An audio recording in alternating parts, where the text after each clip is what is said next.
Hello and welcome to Truth, Lies and Work, the award-winning psychology podcast brought to you by the HubSpot Podcast Network, the audio destination for business professionals. My name is Leanne. I'm a chartered psychologist. My name is Al. I'm a business owner. And we are here to help you simplify the science of work and create amazing workplace cultures. Welcome. Hello to you if you're a brand new listener. Now, today might be quite a serious topic, but firstly, it's a very important topic. And secondly, you are going to learn a lot as a leader or HR professional or business owner. Just if you are new, most episodes aren't quite as somber as this one. But if you have listened before, then welcome back. You know the score. Give me 8 seconds to explain to the newbies how this little podcast works. Right, every Tuesday, we bring you our weekly fix of workplace news, spicy takes from our expert panel, and our world-famous weekly workplace surgery, where I put your questions to Leanne. And every Thursday, just like today, we sit down with someone who's an expert in the workplace and ask them the questions that most podcasters are afraid to ask. Before we introduce today's guest, I do have a trigger warning for this episode. We do discuss grief, bereavement, and the challenges of navigating loss in the workplace, particularly during the holiday season. Some listeners may find the content emotionally distressing, and if you feel this topic might just be too difficult for you right now, we completely understand and encourage you to prioritize your well-being, press pause, skip this episode, join us next time. Today on the show, we are joined by someone whose story is both deeply moving and incredibly inspiring. Maria Georgiou is a passionate advocate for mental health and well-being, with a mission to make these conversations accessible to everybody. Through her business MGAG, she collaborates with individuals, businesses, and communities to create tailored solutions that bring light to often overlooked issues like grief and bereavement in the workplace. Maria's advocacy is rooted in her personal journey. In 2022, Maria faced the unimaginable heartbreak of losing her daughter after years of cancer treatment. Her experience of navigating this profound loss while juggling work and family responsibilities has driven her to break the silence around grief, especially in spaces where it's often brushed aside. She's written powerfully about the struggles bereaved parents face, not just in their personal lives, but in returning to work environments that often lack the tools or understanding to truly support them. This episode will address the unique challenges that grief brings to the workplace, especially as the holiday season can amplify these feelings. With 25% of people reporting that Christmas worsens their mental health, this time of year can be especially difficult for those who have lost loved ones. Today, Maria shares her reflections on loss, the changes she hopes to see in workplaces when it comes to supporting grieving employees, and the importance of open dialogue around mental health. Yeah, so in this episode, we'll answer 3 key questions. Firstly, what should managers be doing to support people who've gone through a bereavement? Secondly, and this is the question I really want to hear the answer to, what do you even say to someone who's experienced loss? And can you actually say the wrong thing? And the spoiler is, yes, you can. And thirdly and finally, what plans or policies can you put in place at work to help someone returning to work from a bereavement? So let's join the interview where we meet Maria and hear her story, and then learn what it's like returning to work after such a difficult time. I'm Maria. I am self-employed. I run a little company which focuses on education, training, and in particular supporting people and employees with bereavement and wellness. I talk a lot about issues that are really important to me, that I know people don't necessarily want to talk about or that they shy away from. So I'm quite vocal about things that I think really matter and that we keep inside us because we're too scared to mention it. And it isn't an easy conversation, yet it's something that we all experience. If we haven't already, it's certain that we will at some point. Do you mind sharing a bit about your background and how you started to get into this type of work? So 9 years ago, I lost my dad. So he had cancer, and he went through 5 years of his illness. We thought he only had a few years to live, but actually he kept going 5 years, really positive. His outlook was incredible, and that was very, very inspiring and inspirational. And at that time, something that I knew frustrated him was that people would shy away around talking about his illness. So they would come and visit him, but they didn't want to talk about it because it's uncomfortable talking about cancer. People see it as the big C word. They don't want to say it. They don't want to acknowledge it. And it's scary because there's a lot of misinformation and misunderstanding around the illness.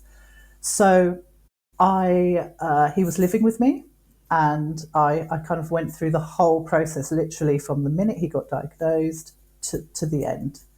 And towards the end, we were having these incredible conversations about what he wanted to happen post him dying.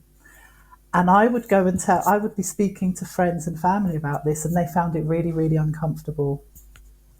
So that kind of got me into this, okay, people aren't talking about this, but they really need to, because it means that we don't know how to support people who are going through it.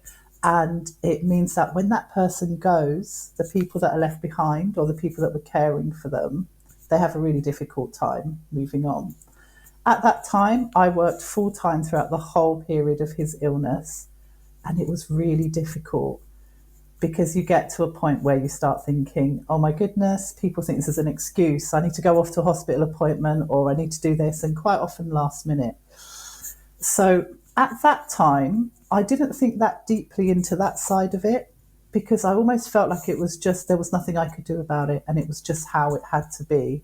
If you need to work, you just have to get on with it. But then a few years after that, my daughter got diagnosed with cancer. She was 15 years old. And it was a whole different experience, because as much illness is horrible for anyone, but as much as losing a parent is really, really difficult, having to then go through something very similar with your child, I can only describe it as like a million times worse, because it's just not the natural order. You don't expect your child to get that seriously ill. And my daughter actually passed away 3 years ago now. So she passed away 3 years after she was diagnosed. Now, again, it was that same experience of, how do I deal with work and other people around that, and also give the right care and attention to my daughter and my family. And it was really, really difficult. I couldn't afford to not work. And I think that's one of the things that has kind of led me to this point as well. Day to day dealing with it is hard enough. Having to then go to work and deal with these issues, it's like another mountain to climb, and you feel a lot of guilt and a lot of kind of anguish and anxiety about those things. And I felt something has to be done, and there just isn't enough out there to support both the person who is grieving and actually the people at work, the management, and so on. So I couldn't blame those people, because I think until you go through something like that, you probably don't know what it feels like. We're absolutely going to dig into the work you're doing and the incredible advocacy that you're putting out in the world.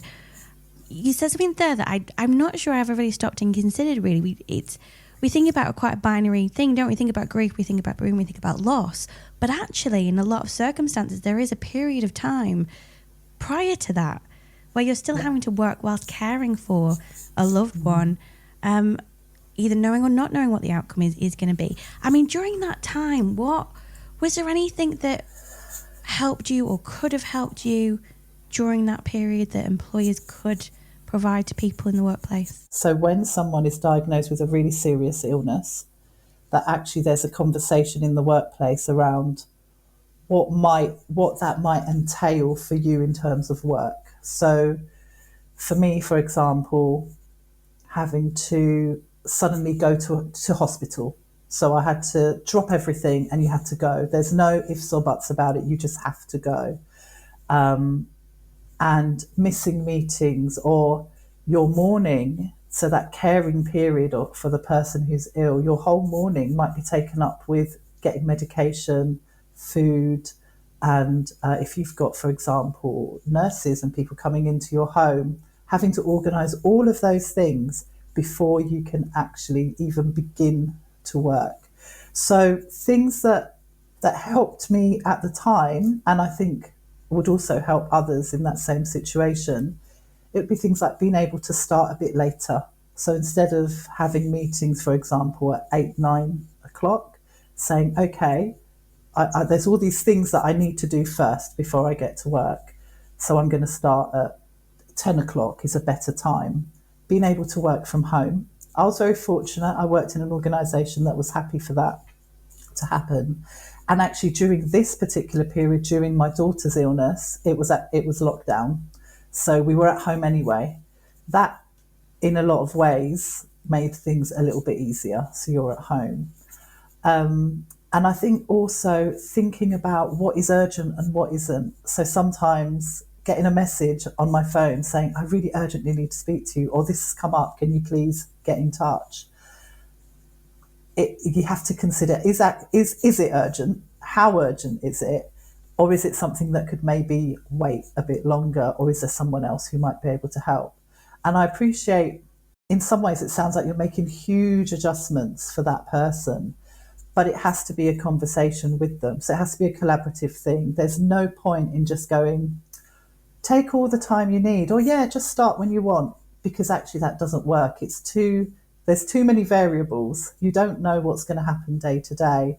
So there has to be a plan, but there has to be some flexibility within that plan, and there has to be some understanding behind it. And actually that goes into it's almost like a whole culture change for an organisation, because it gets you thinking about other things that might need to happen.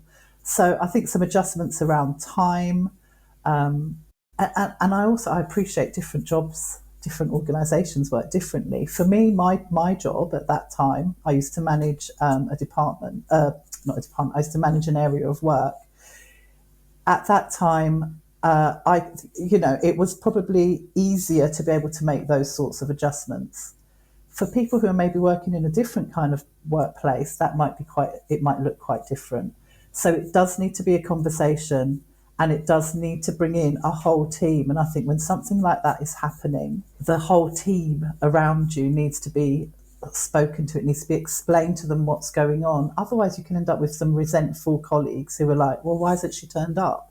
Oh, she's late again. Oh, she didn't come to the meeting on time. And it's remarks that can really get to the person who's going through it and can actually throw off your confidence. It begins to make you think, oh, I'm unreliable. People don't want to work with me because I'm not performing as well as I should. So there has to be understanding around it, and people need to understand your situation. And I think that gives a little bit more, not about leeway, but it is a little bit more about understanding. So if meetings are being put in, ask that person, when is this okay to put this meeting in?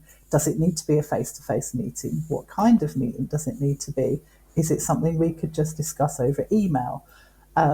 So it's those little things at that point that really need to be understood and put in place. And it requires understanding. It requires an element of training, but also openness. If you're not in a culture where you can openly express what's going on, I think for someone who's a carer at that point, and essentially a full-time carer and a full-time employee, it's going to become it's a heavy load. How was it when you went back to work? What were the challenges that you faced? As you said, a lot of people aren't in a position where they can afford to take as much time off as they need. For your experience, what was the biggest challenge? I don't think we'd really planned my return to work properly after such a massive bereavement. I think the first thing was that I felt pressure, not necessarily because of where I work, not work itself, but I was almost feeling pressure myself to go back early, or to go back as quickly as I could, because at the back of our minds there's always a concern that we need to be performing, we need to be doing well, we need to be present. So I think the first thing was probably that I went to work far too quickly, and that's just, I think, just natural pressure that work puts on you without them even saying anything. So that was one thing. I think there was also the fact that perhaps we hadn't quite communicated things properly to everyone at the organisation. And there has to be an element of, obviously, again, it's a two-way conversation between, the management and yourself. And I think I'd been asked whether I minded whether people knew about what had happened. And I was like, no, I'm happy for them to know. But I think what had been communicated had just been to my immediate team rather than perhaps to the wider organisation. I worked for a very, very big organisation. Now, the problem with that is that you're going to come across people who have no idea of what's gone on, or that they find out at a later date, and it just becomes quite an uncomfortable thing. So I think one of the biggest challenges was just feeling like I had to just not talk about it, or I felt like I was consoling others over my loss because they were so shocked, or they didn't know, or that they just didn't know what to say. So that felt really uncomfortable. You're kind of sitting there and you can feel that people are either looking at you or they don't know what to say. So suddenly you feel like, and it's probably not even the case, but you feel like you've got a great big beacon or something on your head, then that you're highlighted, that it's you that's there. So that it was a challenge in terms of what to say to people without making them feel uncomfortable. So some people would just come and just, say, I'm really sorry, and so on, and that was fine. And others just avoid you, and you can really feel that. So I felt that really there needed to be something that was going to almost support the colleagues in the office, in the workplace, to be able to deal with their teammates' loss as well, because it weighs heavy on them. It actually affects everybody that you're working with. So I think just generally that was difficult. People don't know how to talk about grief. People don't know how to address it. I also think there should have probably been a bit of a better structure to the way that things were dealt with. On my first day, for example, it was really strange because suddenly you're doing something that's really, really normal, that everyone does. It's what you do every day, but it doesn't feel normal anymore. And a lot of your working day as a parent, as a partner, as anyone who lives with other people or who's got family that are a really big part of their lives, a lot of your working day, as much as you're at work, in the back of your mind, you're also planning what's happening after work. So if you're a parent, you're probably thinking about what you're going to make for dinner, what you need to pick up on the way home, and so on. During the day, you might be checking in on your children.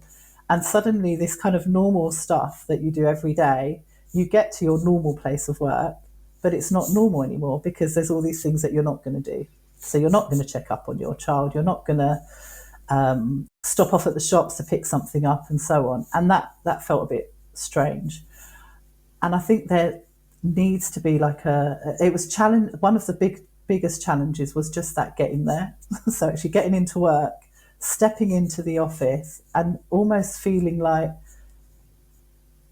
everything has just carried on without you, and you're suddenly there, but you don't feel good, you don't feel great. I think, once you're kind of in the swing of things, you're just getting on with it, so you're not necessarily thinking anything beyond that. But you do you're suddenly something will just trigger a memory or a feeling of the person that you've lost. So you could just be sitting there, and it could be a conversation someone's having. It could just be something going on. It could be that a party's taking place at work or the time of year, and it'll suddenly trigger something in you. And you could be in the middle of doing something. You could be in a meeting, but you're kind of feeling anxious, and there's these really horrible kind of physical symptoms that you get when you're going through a bereavement.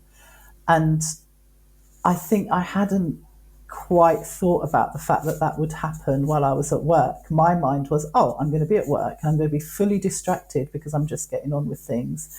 And actually right at the start of a bereavement, of that process, there's a lot of stuff that just happens, and you don't expect it. It just happens out of the blue. So I think probably being able to just say, you know what, I'm having a moment and I need some time out, but not And it's a challenge to do that, because you don't, as much as you want people to know and understand that maybe things aren't quite right for you at that moment, you also don't want to be disrupting everyone and making them think that you need some kind of special attention or special arrangement because you feel guilty. And actually you do need that special arrangement and the special support, but you also don't want to stick out as the person who isn't pulling their weight or isn't turning up to meetings or is late and all of those sorts of things. And I think that's why the challenge around having the right person to speak to and accessing certain services is a big one. And that was for me as well. So, when I got back, I was told, if you need time out, just let us know. There was a lot of let us know. The problem with saying let us know is that you're probably not going to let anyone know, because unless you really trust someone, or you've got that kind of culture where you feel that you can just go up to whoever it is, your manager or senior management, and say, I need this time, or I need to do this, or I need this done in this way, you're not going to do it. So you can be given, the employee assistance helpline number. You can be told there's this available if you need it. But sometimes what you need is someone to almost do it for you.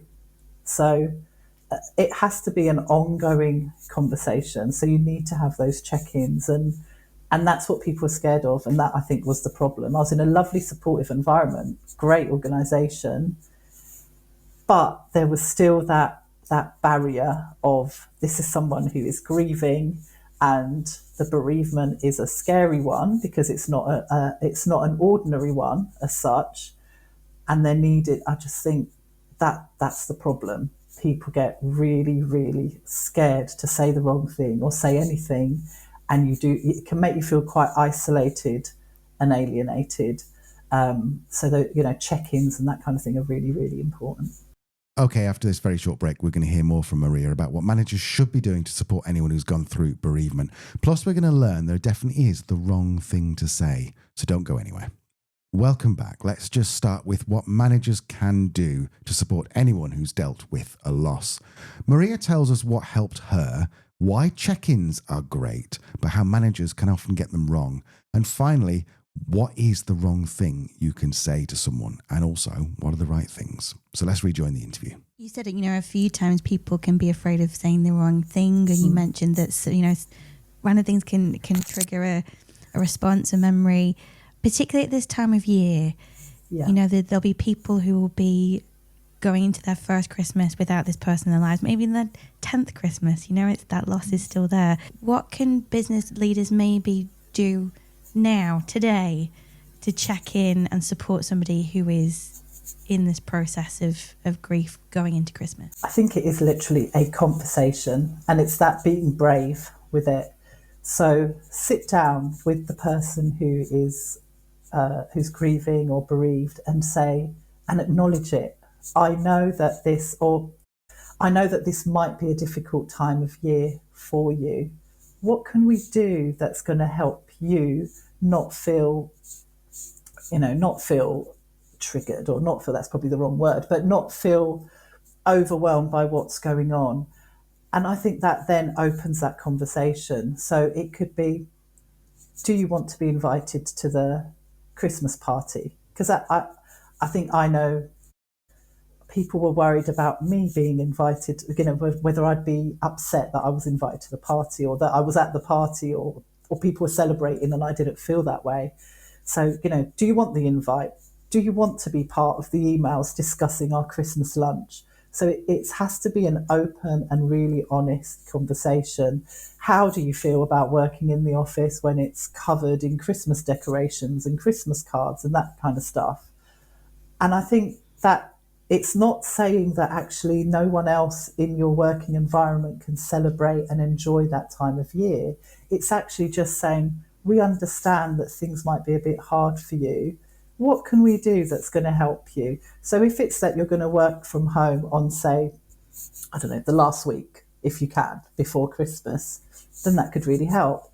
If it's that actually you're not going to go to the Christmas party because you don't feel that way, but you still want to be included in what's going on. So you don't want Because maybe on that day you suddenly think, oh, I'll be all right, I might go for a little bit. So you still want to be part of it. You don't want to feel like you're an outsider.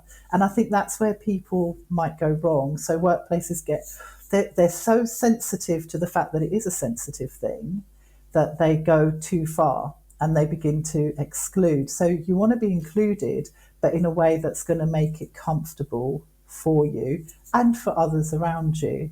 Acknowledge it. For example, if there's Christmas cards or gifts that are given to employees, making sure that there's an acknowledgement of the person who has passed away. So I don't mean by necessarily saying, to whoever and the person, but just saying we're thinking of you at this time, or we understand this might be a difficult period of time, and just allowing you to feel seen and heard at that moment. And it's not huge adjustments. It's literally just saying, what can we do for you? And I think what's important with check-ins is making sure that the check-in is a genuine check-in. And I know that might sound a bit strange. Don't add on a check-in. Don't make a check-in around their well-being. Don't make it part of your one-to-one where you're discussing performance, meetings, work, schedules, and that kind of thing, because it will just disappear. And it's quite hard to go from talking to something quite personal and emotional to then suddenly going, right, so are all the invoices done? Have we done this? It's too much to pack into one. So I think putting in a check-in that is a check-in on your well-being is really important. And it's not something that needs to take loads of time. We're talking 5-10 minutes. Are you okay? What's happening? That kind of thing. So I don't think check-ins should be part of that, of kind of your work as such, your business as usual stuff. That's not where the check-in fits in. It has to be a separate one. And I think that's also another thing perhaps that organisations need to think about. A line manager's got a hell of a lot on their plate. Some of them will be able to take this on and they'll be like, that's fine, I can easily do this. I'll have a bit of training around bereavement and grief. I'll do a separate check-in. I can do all of this stuff. I can support this member of staff. For others, it just doesn't fall within their skill set, or they're not comfortable doing it. So I think adding on these kinds of this kind of support to a line manager's endless list of tasks that they have to do can be problematic, because they might not be doing it in a way that's actually helpful or supportive. And I think that's why there needs to be training, and there needs to be the right support for those managers as well. So is the line manager the right person to do it? It might be, but actually it might be someone else. So it's just making sure that the right people are there to actually support bereaved employees. And it might just be another team member. It doesn't have to be a manager. So it's just someone who is able to do that check-in and have those slightly more difficult conversations, someone who's able to do it and willing to do it. And they can, there's nothing wrong with them then going back to the line manager and say, I've checked in, everything's okay. Or I've checked in, so-and-so could really do with maybe a little bit of time around, they're going to need a little bit of time because the holidays are coming up, or they need to be coming in a little bit later because of this, that and the other. So it's just everybody actually collaborating and talking together, but just making sure that it's the right people who are able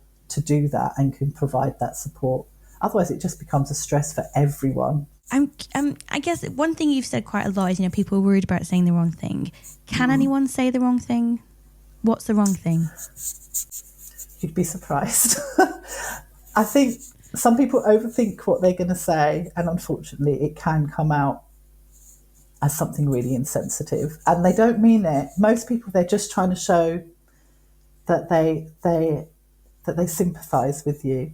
And what you can say, which can, there's been a few instances, so I'll give you some examples. So for example, someone might come over to you and they're desperate to say something because actually they're a really great work colleague and they've worked with you for a long time, and they'll say, I'm really sorry for your loss. And sometimes that's enough. You don't need to go further. But then they kind of want to make you feel comfortable, and they'll say something like, I lost my dog a few weeks ago, or, oh, it must be so hard, and it's putting stuff on you when you're in a position where maybe you just don't actually want to talk about it. And I think it's just making sure when you're saying, when you're speaking to someone who's bereaved, it's just leaving it at a point where if they want to carry on a conversation and talk about it, it's open to them. If they don't, that's also okay. So on my first day back at work, a member of staff, a very important member of staff, saw me walking across the office and rushed over. And I had actually asked, I just said on that day, I don't mind people acknowledging, of course, of what's happened, but I said, I'm not sure I can actually speak about what's happened at any kind of length. And I'd expressed that to my manager, and that had been communicated. So that was actually really good. So he rushed over and said, I'm so sorry about what's happened. And he was kind of asking questions and trying to be really sympathetic, but it was right in the middle of the office for a start. So I worked in a big open plan office. And I think at that point, I was literally just going to a meeting or going to do something. And I felt a bit like I'd been ambushed by someone who was trying to show that they really cared, but had almost like overwhelmed me with their emotion around the situation. And I actually just said, I said, thank you. And then I said, I'm really sorry. I can't talk about this because I'm going to start crying. And I just said that because I was trying to say, that I appreciate what you've said, but you need to stop because I'm in a place where I don't feel like I want to cry right in the middle of an office. And then they just started apologising, and then they carried on. So it was, they were like, oh, of course, gosh, it must be awful. And it carried on. And I think, and then actually someone else came and rushed over to kind of diffuse the situation. But I think it's just saying, it's either just, I'm really sorry if you want to talk about it, or show, if you want to talk or whatever, offering that you're available to talk. Or if you don't know what to say, just say, I'm really sorry, I don't know what to say. And that's enough, because again, you're acknowledging that it's a difficult situation. You feel that it's not an easy thing, and actually you don't know what to say, and that's perfectly normal and acceptable. I think a lot of people who are bereaved would rather have and I'm really sorry, I don't know what to say, over, oh my God, you must be feeling terrible. That's the worst thing. People kept telling me what they thought I was feeling. And quite often at the point when I'm having a conversation, I'm feeling fine. But by the end of them telling you how terrible, awful, appalling, disastrous the situation is, you're suddenly feeling those emotions again. If you don't know what to say, just say, I don't know what to say, rather than ignoring the person. So there was, you get a lot of people who just ignore and pretend everything's normal. And I get that, but everything isn't normal. And I think not acknowledging at all makes it worse. So I'd rather hear, I'm really sorry, I don't know what to say. Lee, this is Lee in the studio now. What are the where's the psychology fit into grief? What are the aspects of grief? There is some interesting psychology to grief. And I think one of the things that we often don't always appreciate, if we haven't experienced yet, is it is something that we're all going to face at some point. We are going to lose somebody close to us. And the impacts of grief can be so much broader and deeper than many of us realise.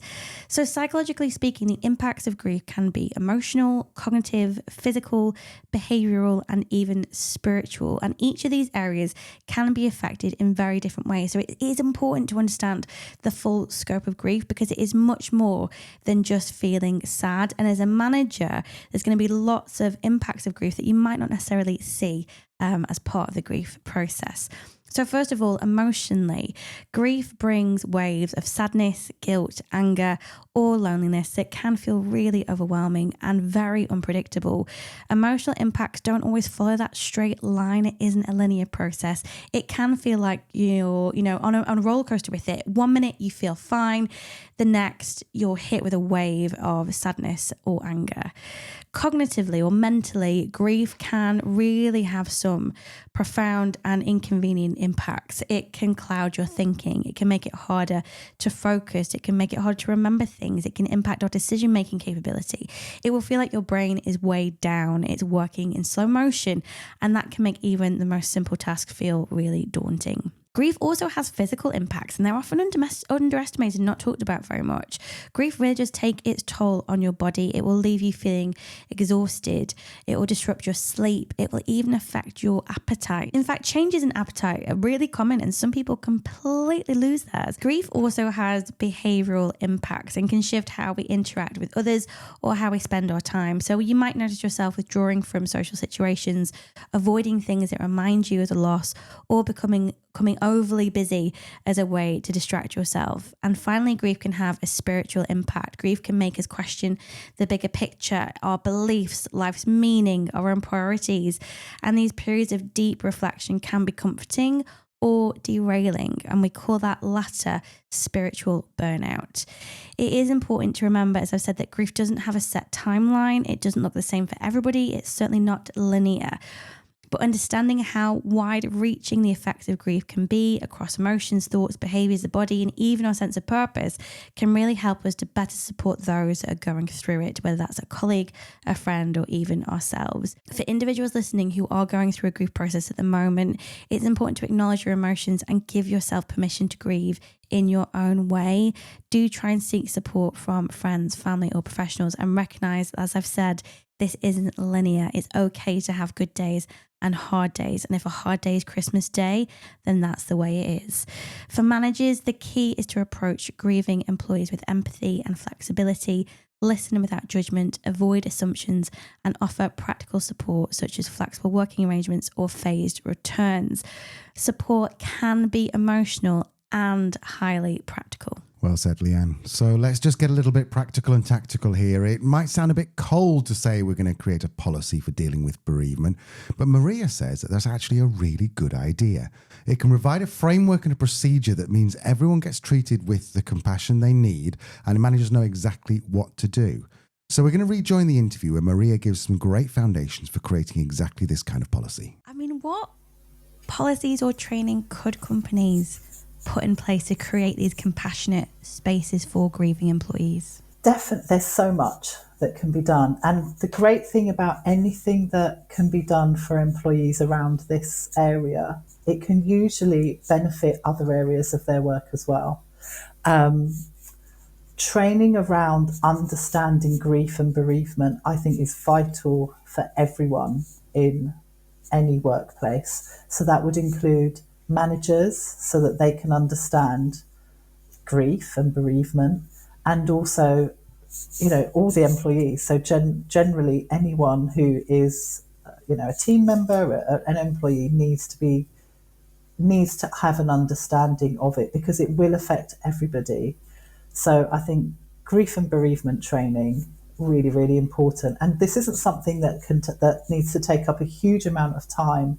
It's literally, it could be an hour, half an hour, a talk, and just some pointers of what you can do to support others, or what you can do to ensure that you're showing compassion towards to a bereaved employee. I think training around listening is really, really important. People quite often, they listen to respond. So someone will say something and it's like, oh yeah, that happened to my aunt. Oh yeah, as I said, my dog died last week. My neighbour's child died. And it's those sorts of things that can actually come across as really insensitive. But it's just people trying to respond in a certain way. So I think actual active listening training can be so, so helpful. And it means that, well, for a start, it's brilliant for communication across the board. But if the bereaved person, for example, just wants to let off some steam, or just say, they just want to talk. They don't want advice. They don't want to hear about your neighbour's dog or whatever it is. They just want to be listened to. That actually there are people on board who can just listen. So active listening, training around bereavement, having wellness plans in place. So literally people call them different things. So it could be, they're called wellness passports, or or plans, or, whatever word you want to use. And that can just, all it is sitting down with a member of staff and going through what can help them ensure that they're safeguarding their own wellness and keep it and actually able to be in work rather than later down the line be off sick, taking time out, and or feeling alienated and stressed at work. So that could just include things like, I need to start a bit later on whatever day it is. I might need time out throughout the day, or a quiet space, or I need to step outside into the air at some point. So wellness plans are really important. There's something that I think is brilliant that I've seen in a few places. They have important dates to remember boards, and literally any employee, and it could be about anything. It doesn't necessarily need to be around grief or bereavement, but that's where I've seen it used, and I think it's a fantastic idea. And it's literally marking down really important dates in that person's in that person's year that could potentially be problematic for them. So the anniversary of a death, it could be the anniversary of a funeral. These little things, Father's Day, Mother's Day, things that could be really difficult for that employee. And it's just having a conversation a week beforehand. I know that the anniversary of so-and-so's death is coming up. What can we do that's going to help you through that? And it might be nothing. It might be, no, I'm fine. It's fine. It might be you can have a day off on that day. It could be come in later so that you can go and visit the cemetery or whatever it is. So on the anniversary of a death, an email, a card, just something to say, we're thinking of you.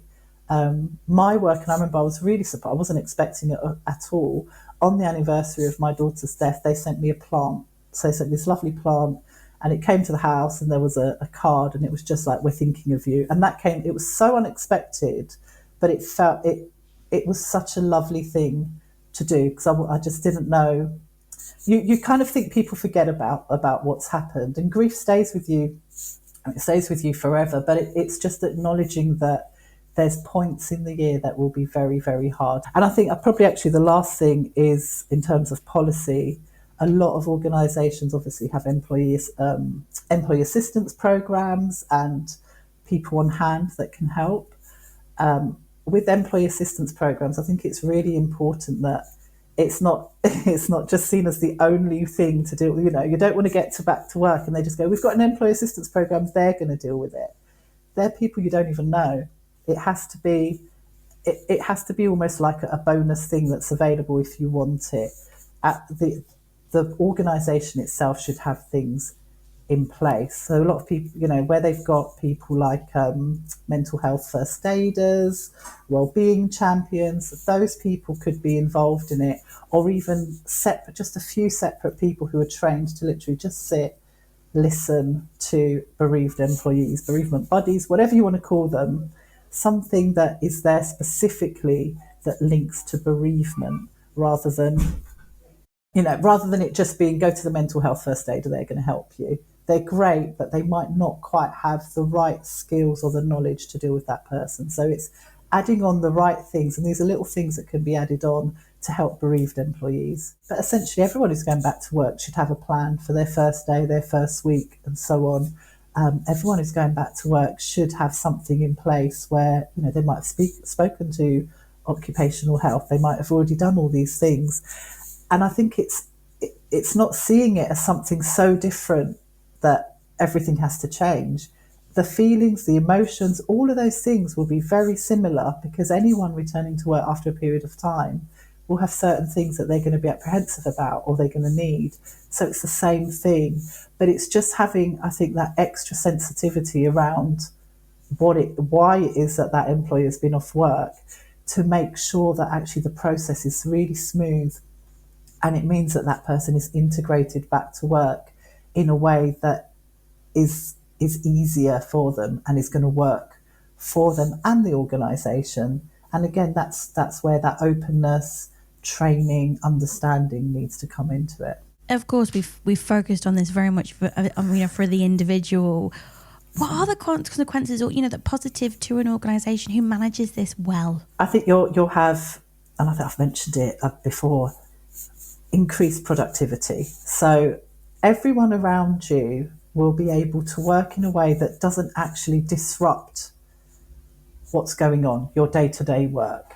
There shouldn't really be a huge disruption. Okay, maybe someone's going to be in a bit later, but as long as everyone is involved, then actually there's that understanding there that means that work can just carry on without it feeling disrupted, or without people feeling aggrieved that they might be doing more, perhaps a little bit more initially. So it's, your employees are going to be happier. Happy employees lead to happier outcomes, better outcomes. So we know that. It will mean that actually the person who's returning to work probably won't need to take sick time, sick days off. I've spoken to so many people, again, in this situation, who have ended up feeling that they need time out, they need time off, and they end up going off sick because they don't know how they can get that time off, or they haven't got enough time left, enough annual leave to take. So instead, they just resort to going off sick, and that just leads to bigger problems for an organisation. So you're going to have less sick time, and I think if you approach this, and actually any issue that involves a person's well-being, so someone who's maybe returning to work after a mental health problem, or who's going through any kind of emotional turmoil in their personal life, if it's dealt with in a way that actually feels really supportive, you're actually going to have people who aren't going to be afraid to speak up. So they're going to feel comfortable enough to be able to say, I'm not feeling so great, I need a little bit of time. You're just going to be in an environment that actually works better for everyone. If others who aren't obviously going through the same thing can see that that person is being supported, they're going to feel more comfortable about working where they are, and about speaking up about problems that perhaps they're encountering. And that's not to say that suddenly everyone's having this kind of group of, oh, I'm going through this, I'm going through that. It's just showing that there's mechanisms in place that are there to support someone who's going through whatever it is. We spend so much time at work. The majority of our time is spent at work. So we need to be able to feel supported, feel happy. It's so important. Feeling happy, it sounds so simple. If you're not happy with what you're doing, it's going to affect your physical health, your mental health, and it's going to affect others around you.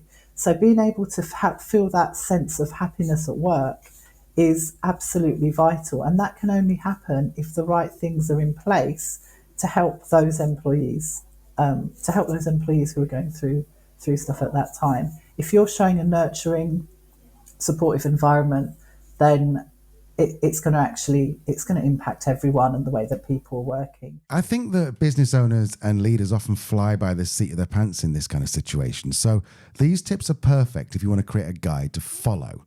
Obviously, Maria has had 2 very traumatic losses in the last few years.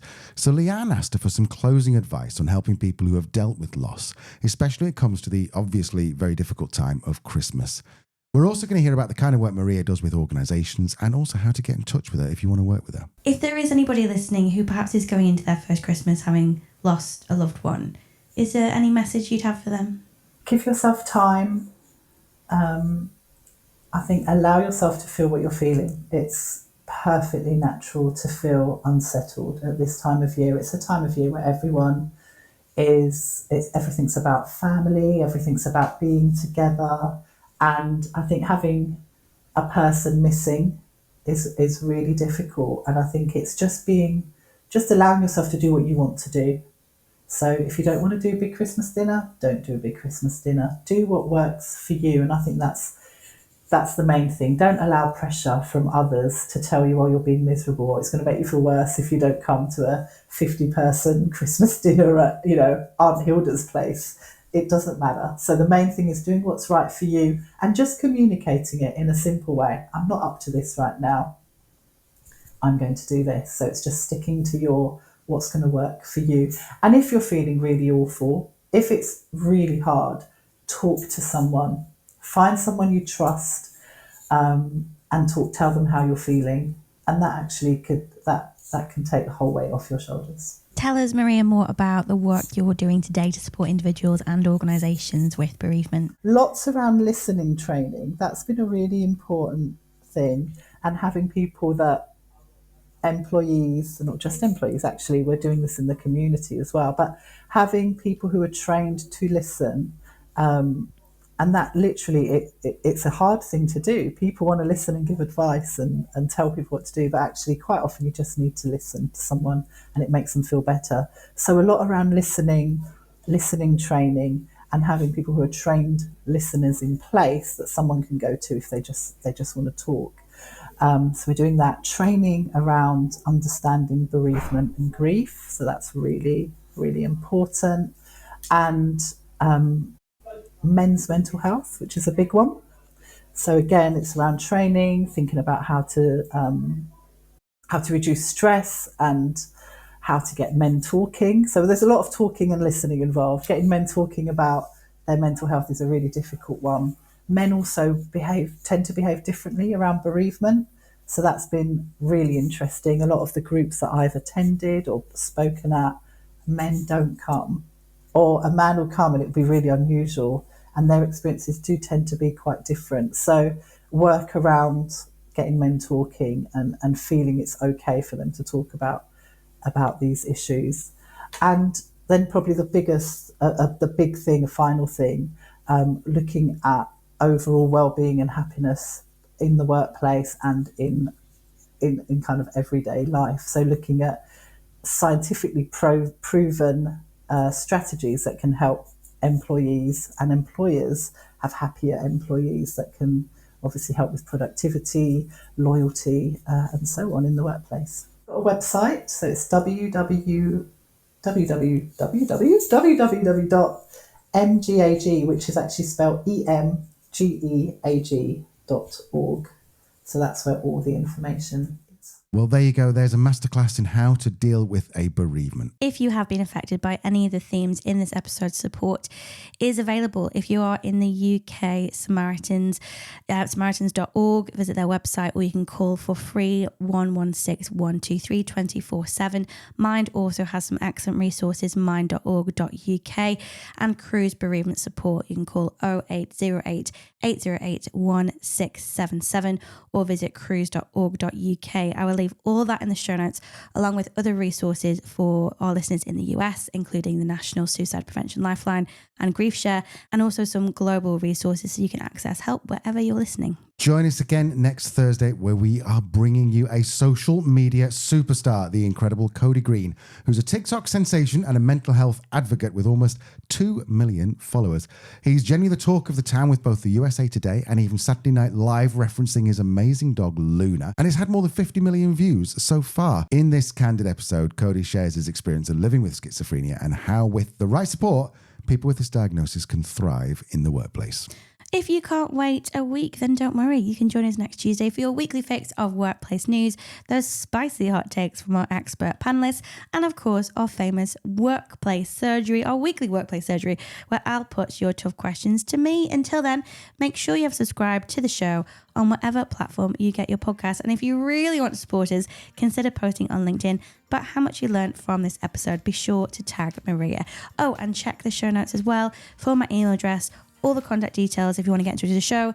As I've mentioned, all the resources you need if you are looking for some extra support this time of year. Definitely a week to check out the show notes. So thank you for listening, and maybe just keep listening on this one. We've got a little something for you after the music. See you in a second.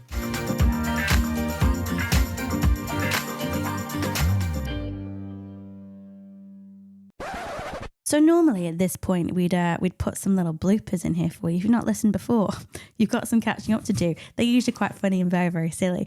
What I thought I'd do this week, because bloopers didn't seem quite right with the vibe of the episode, and we didn't actually have many this week, is just to kind of mention that one of the things that some people who are grieving feel is guilty when they do find themselves enjoying themselves, having fun, having a nice time, and moments like that may well occur over the holidays, and that's okay. You can indulge in those moments. So if you have been reflecting on that episode and need maybe a little bit of something lighter to shift that mood, and it's okay to shift that mood, then I've got a little something for you. Listeners will know, regular listeners will know, that a few months ago we interviewed Ed Williams, who's the CEO and founder of Candy Kittens, said Candy Kittens. I asked him what the best sweet in the world was, and he said it was his Candy Kittens sour watermelon. The team were very kind enough to send us a few samples of the sweets, but because we have been travelling, we've not been able to get our hands on them yet. But whilst on said travels, we did come across a packet in, I think it was like a card shop? Yeah, I think it was. Yeah. So anyway, so we thought we'd try them. We'll see if this is your favourite sweet. We'll be the judge of that, Ed. Now, I should say that these are a bit of promo for Candy Kittens. These are all vegan, all plant-based. Thank you very much. See what they look like. They're quite cute, aren't they? Oh, They're not as sour as I thought. I'm not mad about that. Just make good telly, isn't it? Watch the people watching us eat. Tasty. Oh, they're getting more sour now. There you go. That's what you want. Look out for those. Approved. This message is approved by Leanne. Candy Kittens are approved by Truth Lies and Work Podcast. Delicious. Thank you again for listening, and we will see you next week. Thank you, Ed, for the sweets.